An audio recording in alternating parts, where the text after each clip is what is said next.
I'm a bit torn between what goes on in the Eurozone. I guess Cameron get de lid op zijn neus, which we, as let's say, he felt the edge of his cup when he was, let's say, shut up by Mr. Sarkozy. And he made a wrong choice. I think he's completely wrong-minded about how to go about managing Britain, his island, because he tried to basically, he made a choice in favor of the few people in London and against the rest of the people on his island.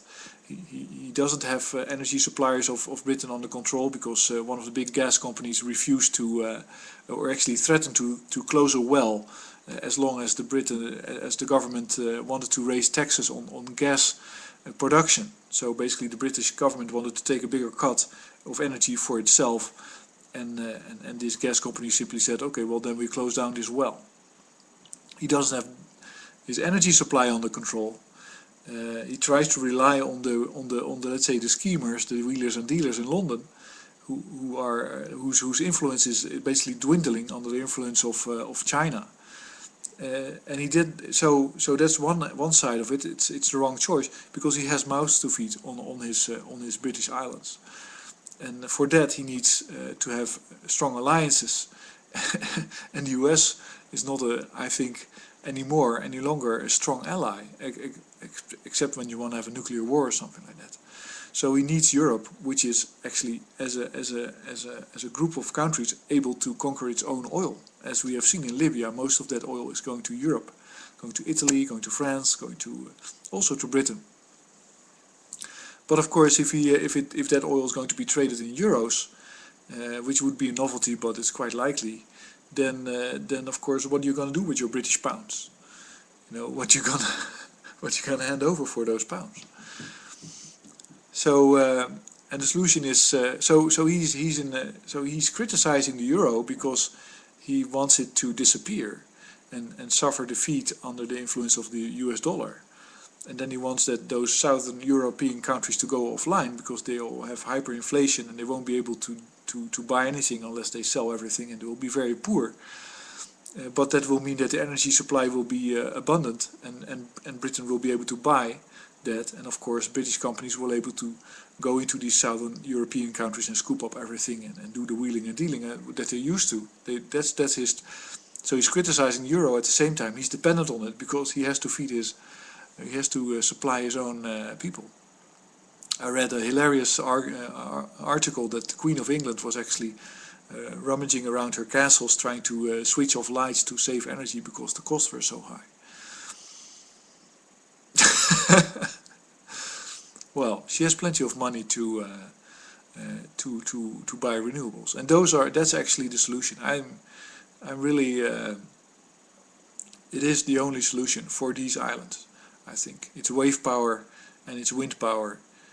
There's not too much sun. There's lots of rain in the winter. I just pulled up a map of Ireland weather patterns, and it's lots of rain and it's very cold.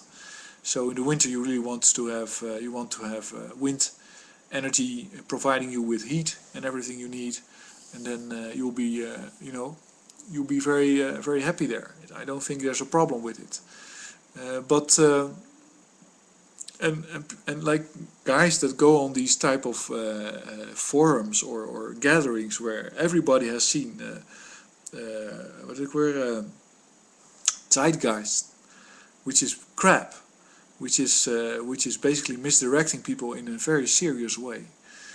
It's all problems and no solutions, which is paralyzing, and it's a very good way to get you, let's say, in a trance and let you absorb all that, and then you think you're a hero when you can name up all the problems. That's not when you're a hero. You're a hero when you can actually implement the solution. You're not even a hero when you know the solution, but you're only one when you actually can do it. See, if there's a fire and you can say, okay, there's a fire, well, or hey, that's a fire hazard. That's fine. Okay, we might be able to prevent it, but no. Oh, now there's a fire, it's over there. No, but that doesn't really help because the people in the building are burning up. You have to get them out. You have to find a hose or a bucket or something, or a pump. You have to invent that, and then you can fix the problem. So, and I think that's a real tragedy that those kind of media those kind of products are not intended to do anything else than profit from the internet habit of people. And actually, I calculated that if you make a movie like Zeitgeist and you show it online and like 1 million people watch it, that's so much profit for the energy companies.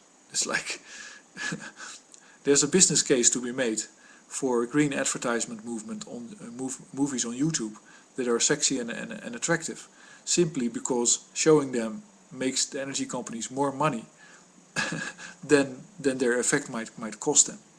Or let's say that's a future problem. They usually don't deal with that. But there was one of these guys, David, and now I forgot his name, of course, but he was talking about the fact that Ireland was in dire straits and it was really hopeless. And there's really no energy solution, which is crap, because there is an energy solution. There used to be one. There used to be people living in Ireland, so what's wrong? And for hundreds and hundreds of years. So, and he says that, and then he goes like, yes, but we have money for the next half year.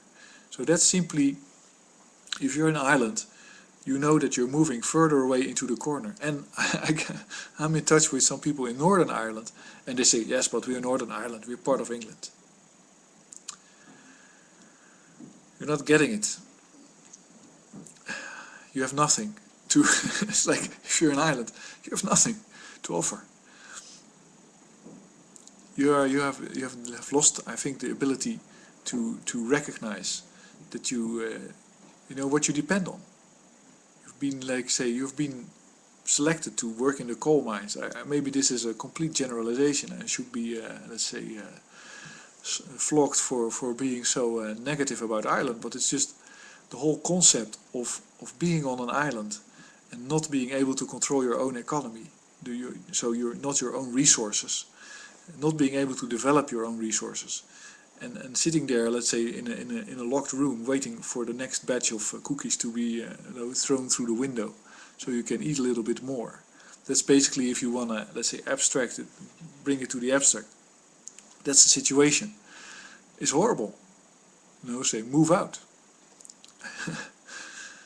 And there's so much solutions, but you have to basically get into a popular movement that says, I don't want to hear of no problems anymore, I just want to have solutions right now. And occupy Dublin or occupy Glasgow, I'm not sure. I'm once again insulting a lot of people there, because, or kill Kenny or whatever. Occupy that and laugh about the way you get screwed over is not a solution. And I think that's the problem with the Occupy Wall Street movement. Is this will be the first wave, and it will die out, and it will be there's only two options. One is this will lead to a realization in Washington that some real laws have to be passed, like they're being passed in Europe right now, or being suggested and ready to be passed, which is cut out naked short selling, cut out fast money, cut out CDSs, those type of things. Cut the debts in half, because it's all burnt oil, doesn't mean anything, and do those kind of things. That's one option. Like like Washington says, it's still fun, let's do something. The sad thing is, of course, but that the GOP, that let's say the people that are, let's say, the right wing, the ultra right wing GOP, they don't care. They want the thing to become complete chaos. They are the anarchists. Because they say, well, does it become chaos? Fine, we can use our security forces. We can massively reduce supplying anything to a lot of people and have an excuse for it. You say, okay, you're all militants. Okay, well, then we have, you just like Israel with the Palestinians. So, you're still aggressive, huh? Well, no food for you then. No food aid for you. We'll just keep those UN cars right at the border. And once you get more relaxed while starving and while your children are dying, then we might let some through, but not all, of course, because there cannot be a situation where you feel comfortable enough to be reasonable, because then where would our enemy be? a little bit of that in the US. It's perfectly fine, because a lot of these people are actually openly saying there's too many people. A lot of people have to go. That's their argument. So that's what you're up against. There's people that simply don't want to manage the survival of the majority. They only want to manage the survival of a few. While there's complete and utter possibility of managing the survival of everybody, if you get ahead and do it. There's another thing which I think plays a role, and that is that some people are thinking, well, there's a few opportunities in the history of the world to really they can make a selection, and this is one of them. Because if the renewables break through, then you never have a problem anymore. As long as the ecosystem stays working and the climate doesn't accelerate into a Venus-style, let's say, cauldron. But those next few centuries might be a lot of fun with some people, but not with all. And then we're talking about, let's say, Buddhist-style character selection, which is the essence of Buddhism, is that you hope that you select the good characters for the next generation by trying to let evil destroy itself. I guess it's good time for this, to let evil destroy itself in the US. Would be very nice, but I'm not sure if that's possible, because it's all fiat currency. So they can always give each other a little bit more paper and just go on. Anyway, I think that we should definitely try to focus on renewables as a solution to all the tensions that are now rising, because otherwise they'll just turn very serious, and I don't really like that prospect. I actually have someone that knows a lot about electronics that's now helping me with a heliostat project, where I have a little sensor that can sense the direction of a mirror with the accuracy of 1/3 of a degree, which is quite a lot. It means that you can pinpoint a 60 centimeter area at 100 meters distance, which is already a lot.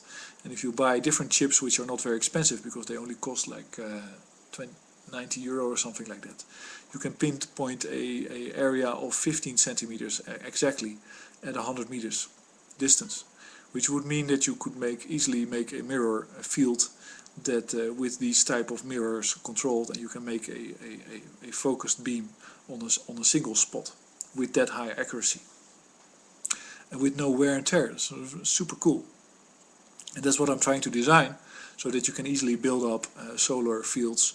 And concentrated solar power is just amazing in what it can do. It can heat your home and all that stuff. There's another guy that tries to import, or that suggests to together import phase change material, which is a stuff that can absorb heat.